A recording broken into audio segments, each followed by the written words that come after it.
Hi everyone and welcome to the YouTube channel of Get Set Law by IMS. I'm your mentor Sanjana Chauhan, and today in this video, let's discuss CLAT 2024 English language section. Right? Now my intention of discussing this is to help the students to be able to learn how to approach passages of such a nature. Now that is not to say that CLAT 2025 will have passages of the same standard, but on the off chance that the passages are of such a nature, you would at least be able to know what important information you're supposed to read, and possibly in the passage, what are the redundant parts that you need to skip, right? Now, also keep in mind the CLAT 2024 was divided into 4 sets: Set A, Set B, Set C, Set D. The passages and the questions were the same across all these sets. The only difference was that what might be passage 1 for Set A was given as passage 3 for Set B. So on and so forth. And I'll also try to, divide the video into passage-wise sections for ease of understanding of the students, right? So the first video will be based on the first passage that I'll be discussing. All right. So without further delay, let's start looking at the section. I have the first passage here for you. Now, this passage is primarily a passage on literature. It's a very literature analysis or a literary analysis given here. It talks about the power of English literature, how it has evolved, and possibly what makes it so fascinating for the readers, right? Additionally, the passage also talks about the various luminaries in the field of English literature who give different perspectives to literature, right? Making it more relatable for the readers. So let's just start going to the passage here. So English literature is a vast and diverse field that has left an indelible mark on the world of letters. From the eloquent plays of William Shakespeare, right, to the complex novels of Jane Austen, and the profound poetry, profound here refers to deep, of William Wordsworth, English literature offers a window into the human experience, right? It offers a window into the human experience. Perhaps that is one takeaway from this part of the passage about what makes English literature so fascinating. Now, one of the luminaries of English literature is William Shakespeare, often hailed as the greatest playwright in the history of English language, right? His works including Hamlet, Macbeth, and Romeo and Juliet. So these are his works. They are celebrated for their exploration of human nature, love, ambition, and tragedy. Perhaps these very emotions and their exploration is what leads us to infer that literature offers a window into human experience, right? And his characters, such as the tormented Hamlet and the star-crossed lovers, Romeo and Juliet, continue to captivate readers and audiences worldwide. Later on the passage, it talks about the evolution of English literature from the 19th century. The 19th century ushered in a new era of literary giants. Jane Austen's novels, keep in mind, we have another author now being talked about in the passage. Her novels such as Pride and Prejudice, Sense and Sensibility, provides incisive or sharp social commentary through the lens of wit and romance. Now, Austen's heroines like Elizabeth Bennet and Eleanor Dashwood. Students, keep in mind, now we're talking about the characters of Austen's works, right? Such as Elizabeth Bennet and Eleanor Dashwood. They remain beloved literary figures known for their intelligence and resilience. I think this is the part which makes the work of Austen characterized by wit and romance, right? Later on it says, brought forth poets like William Wordsworth. And now we're talking about some poets in the field of English literature, and Samuel Taylor Coleridge, who celebrated the beauty of nature and the emotional intensity of the individual. Wordsworth's I Wandered Lonely as a Cloud and Coleridge's The Rime on the Asian Mariner are testament to the power of the written words to evoke profound emotions and imagery. Similarly, the passage also now talks about Virginia Woolf's groundbreaking novel, Mrs. Dalloway, right?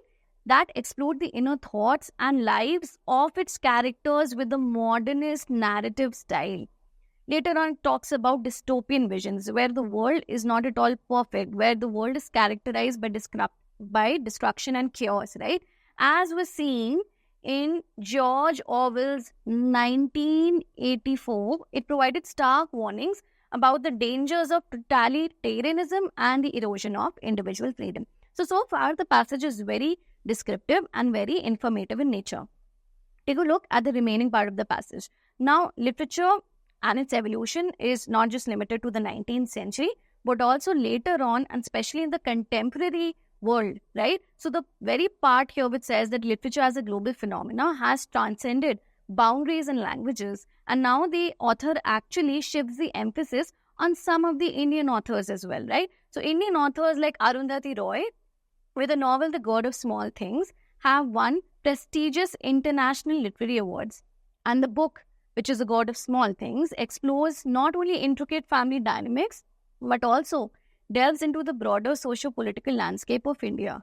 In summary, English literature is a testament to the enduring power of storytelling and the written word. It encompasses an array of authors, themes, and styles that continue to captivate and inspire readers across the world. So, this part here is of a lot of significance. What makes English literature captivating and inspiring to readers across the world is a part which is about how it encompasses a diversity or an array of authors, themes, and styles. It is very eclectic in nature, right? And English literature is also a testament, it's a witness to the enduring power of storytelling and the written word. So storytelling in itself is very impactful, right? So this is what the passage is about. Also keep in mind the passage, if I have to describe the tone of the passage, it is very informative and quite descriptive in nature. Per se, there is no analysis which is provided in the passage, right? So now let's take a look at the questions. Who is often regarded as the greatest playwright in the history of English language? Students, keep in mind that this question is a specific detailed question, right? You simply do not have to revisit the entire passage. You just read the part where perhaps the greatest playwright in the history of English language finds resonance, right? And even on a cursory reading, on a first-time reading, it was mentioned in the first paragraph itself that William Shakespeare is often hailed as the greatest playwright in the history of English language. So, very clearly, our correct option here will be option C.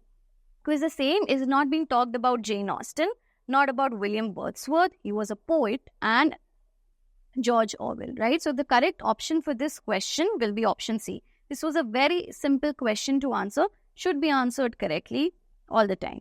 Take a look at the second question now. Which of Jane Austen's novels is known for its social commentary and witty portrayal of romance? Now, if your retentive powers are spot on, and even if they are not, if you do revisit the passage, Jane Austen has had two works under her as far as the passage is concerned. One is Pride and Prejudice and the other one is Sense and Sensibility.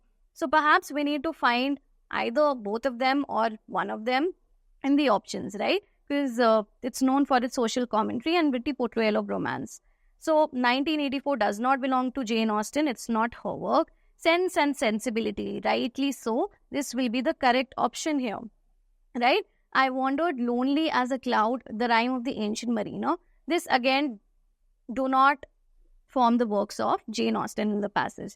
Again, this was a specific detailed question and quite an easy one at that. Okay? So the correct option is Sense and Sensibility.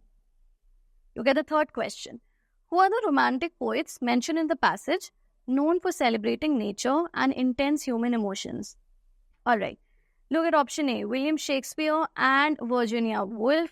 This is not given. Firstly, they were not poets, right? B says George Orwell and Samuel Taylor Coleridge. Now, while Samuel Taylor Coleridge has been the poet in the passage, right? And his work is The Rime of the Ancient Mariner. But George Orwell, again, is not talked about as a poet, so this is incorrect. William Wordsworth and Samuel Taylor Coleridge is the correct option. This, again, is a specific detailed question. A very easy one at that. Jane Austen and Arundhati Roy again are not poets. They are authors, right? So the correct option will be C, William Wordsworth and Samuel Taylor Coleridge. Take a look at the next question. What is the title of Virginia Woolf's novel, which is known for its modernist narrative style?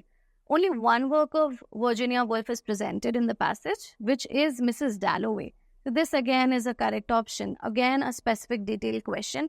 No need to rack your brains. No need to analyze the passage also, right? Pride and Prejudice belongs to Jane Austen. 1984 is George Orwell's work. And God of Small Things is Arundhati Roy's work. Hence, C. Take a look at the fifth question. Identify the 20th century novel mentioned in the passage that provides a warning about the dangers of totalitarianism, right? Or something which the genre of which is about dystopian ideals, right? And that is only characterized by George Orwell's work in 1984, right? This again, a specific detailed question. You do not have to read the entire passage. You just have to look for the word totalitarianism and you'd be very easily able to spot that thing in the passage. Romeo Juliet does not fit the equation here. Sense and Sensibility again is correct. I Wandered Lonely as a Cloud again is incorrect. The correct option will be A, 1984. Let's take a look at the last question of this passage. What does the passage highlight as the enduring power of English literature? All right. Now, you do not really have to think very deeply about, what praises are there about English literature in the passage. Because sometimes the wording of the idea that we're looking for can be very broad. So much so that it's kind of very difficult to zero in on that one perfect option. So one of the best ways to go about solving such questions is to just start reading the options and perhaps verify if the same is given in the passage or not. So enduring power, or what makes English literature enduring, right? And very relatable. Look at A, its ability to win literary awards. This is absolutely out of context, right? This is not there in the passage. B says the diversity of its authors, themes, and styles. Note how the last statement of the passage does mention, and I have also reiterated it, it's that literature encompasses a wide array of authors, themes, and styles. So this option B will be the correct option. Why option C is incorrect is because its ability to captivate and inspire only British readers. Now here, I really want the students to learn a very important point. Sometimes the option can be divided into phrases, right? And let's just say half of the option is correct and the remaining half of the option can be incorrect. In that case, the entire option gets invalidated, right? Please do not read every option half-heartedly. Make sure that you're reading the option verbatim or word for word. So as far as its ability to captivate and inspire readers is, it's fine. But now it talks about only British readers, which is not the case in the passage, because it's clearly mentioned that English literature has also transcended boundaries and languages. So this is the incorrect option, and the decline of storytelling is actually running contradictory to the idea mentioned in the passage. Therefore, the correct option for this question will be option B, which is the diversity of its authors, themes, and styles. So yes, that's it about the first passage here. I hope you find the video very helpful. I hope you watch it till the end, because I am also discussing some important pointers that can come handy while solving RC questions, right? Stay tuned for the next video.